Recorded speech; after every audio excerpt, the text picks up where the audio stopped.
There are many different modalities of training out there, and we're going to go over a few that I've had the most experience with firsthand, both with training other people and with training myself. Now, there's many others out there, some that I didn't mention that I will probably mention briefly, but we're going to stick to some of the ones that I've done the most.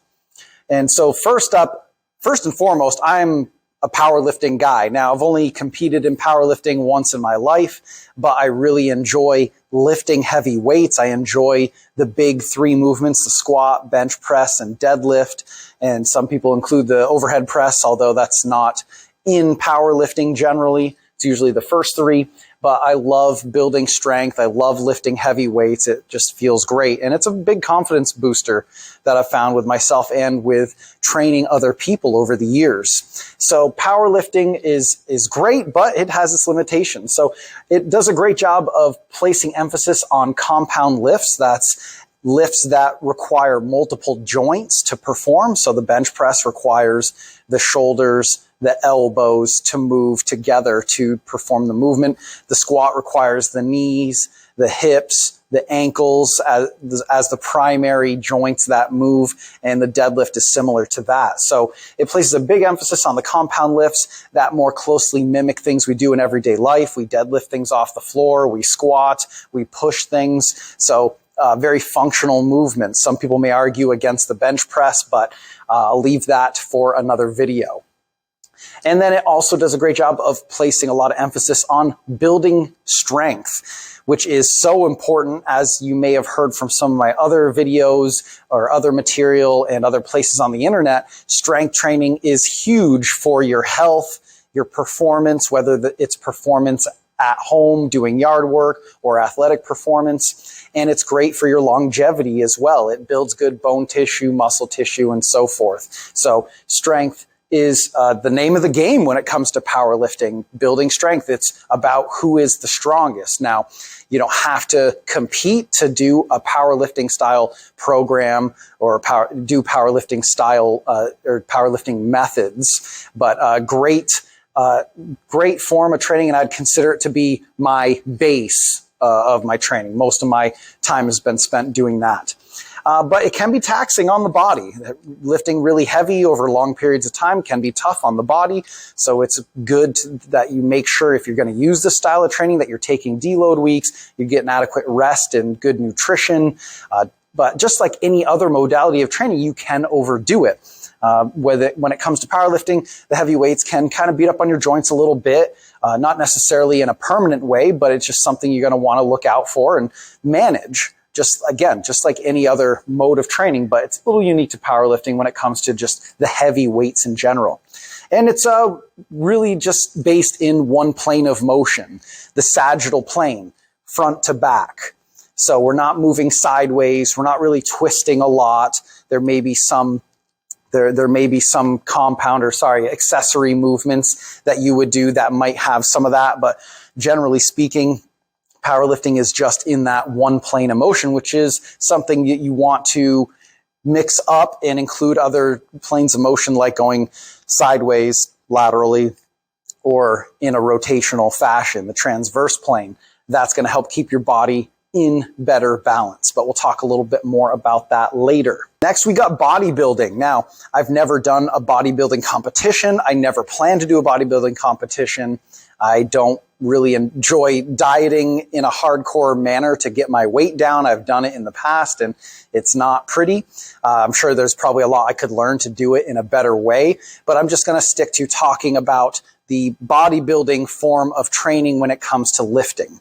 And so I'm doing a lot of this right now. I'm actually doing a lot of bodybuilding methods where I'm trying to slow my reps down, decrease my weight, and focus on connecting to the muscles. So those are some of the strengths of bodybuilding. So isolation exercises. I used to talk down on isolation stuff for the longest time, but really, if you have areas that are weaker that you want to build up to be stronger or to look more toned, isolation work can be really beneficial.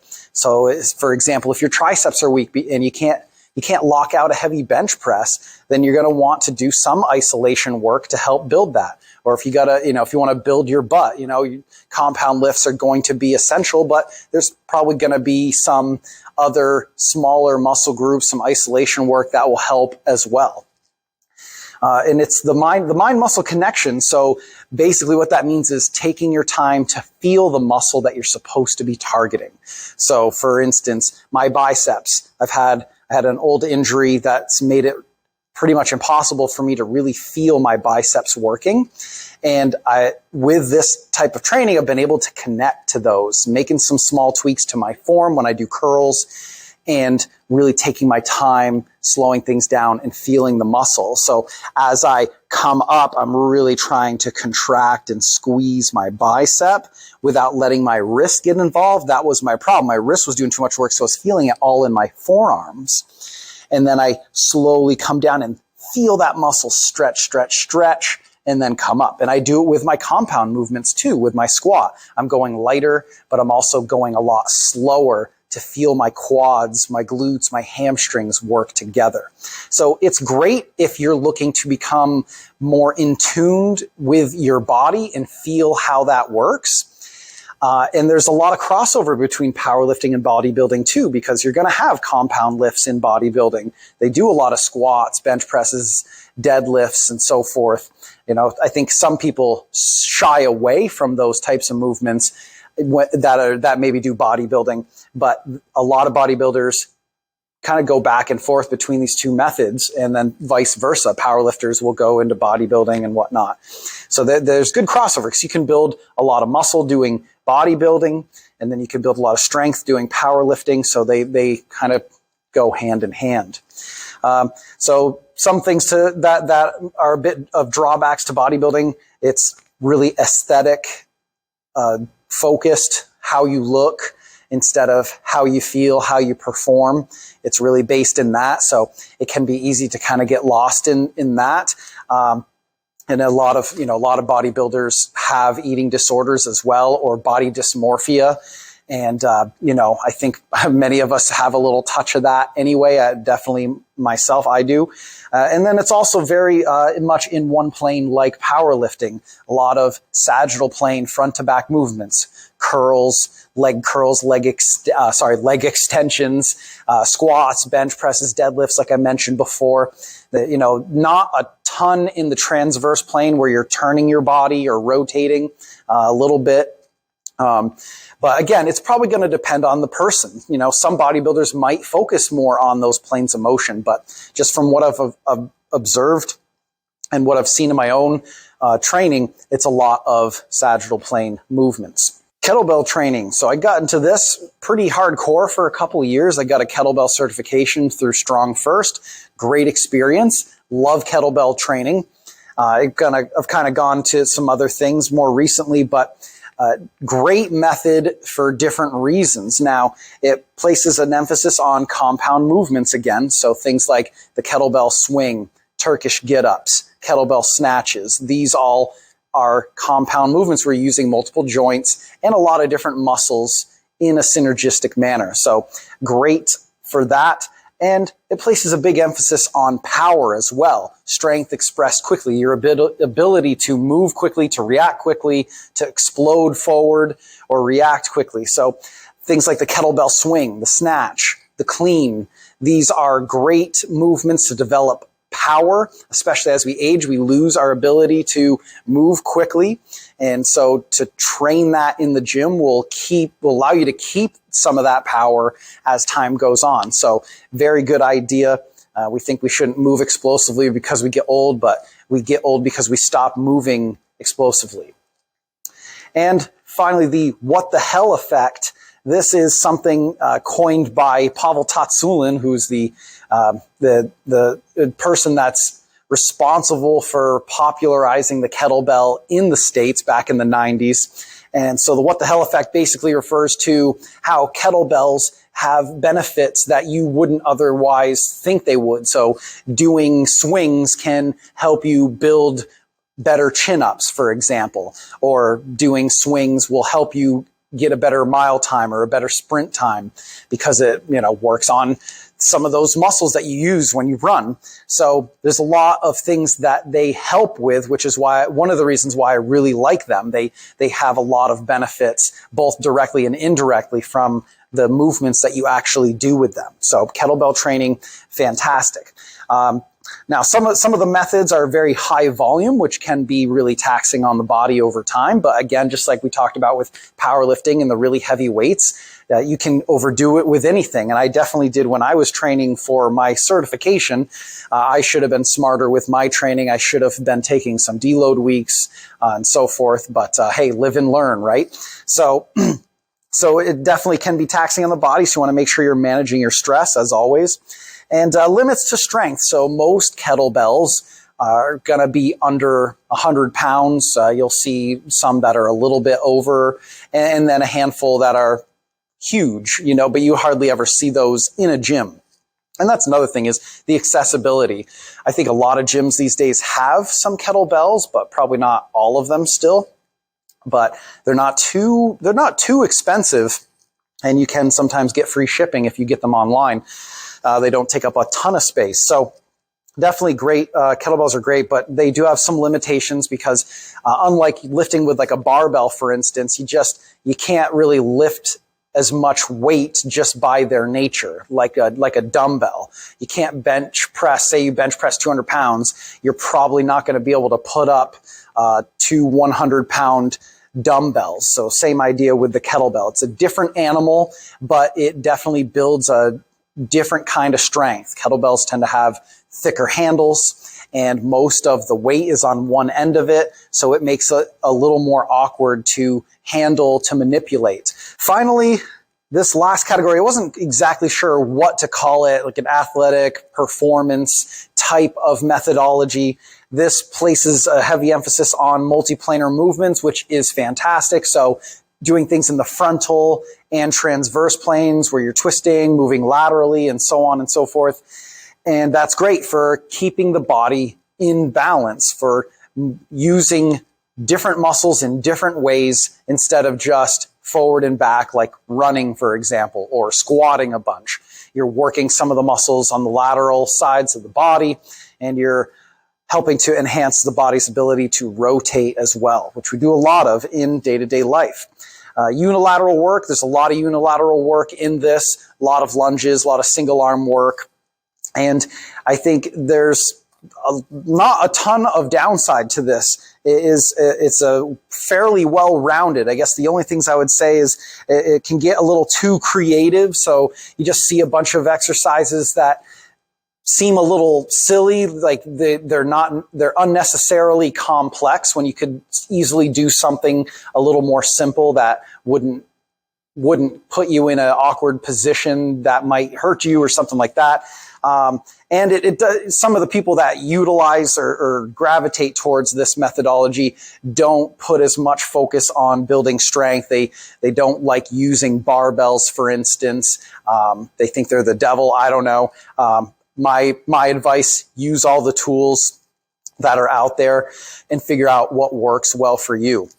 Not everybody's gonna be able to train with barbells all the time. That's okay. But I think anybody that should, because they have a lot of benefits. But I don't use them exclusively anymore like I did for a long time. I made a career out of just making people squat, bench, deadlift, and overhead press. I think I was a little too narrow-sighted about it, but that's neither here nor there. So yeah, use those multiplanar movements. Do that unilateral work, but also build strength, work in that sagittal plane, build bone, build muscle, and power. So I've used all of these fairly extensively, especially the powerlifting, the first three, and a little bit of the athletic stuff as well. Obviously, I was an athlete when I was younger. So there's definitely upside to all of these. I think a little bit of everything should be in your routine, not necessarily all the time, like not all of them all the time, but go through periods of time where you're doing some heavy lifting. And then other times where you're doing maybe some more isolation work with some athletic stuff mixed in, some multiplanar movements, some unilateral work. Some of that can also be in powerlifting as well. some kettlebell training in there for some power, high volume training, some stuff that, has a lot of benefits to a lot of other things as well.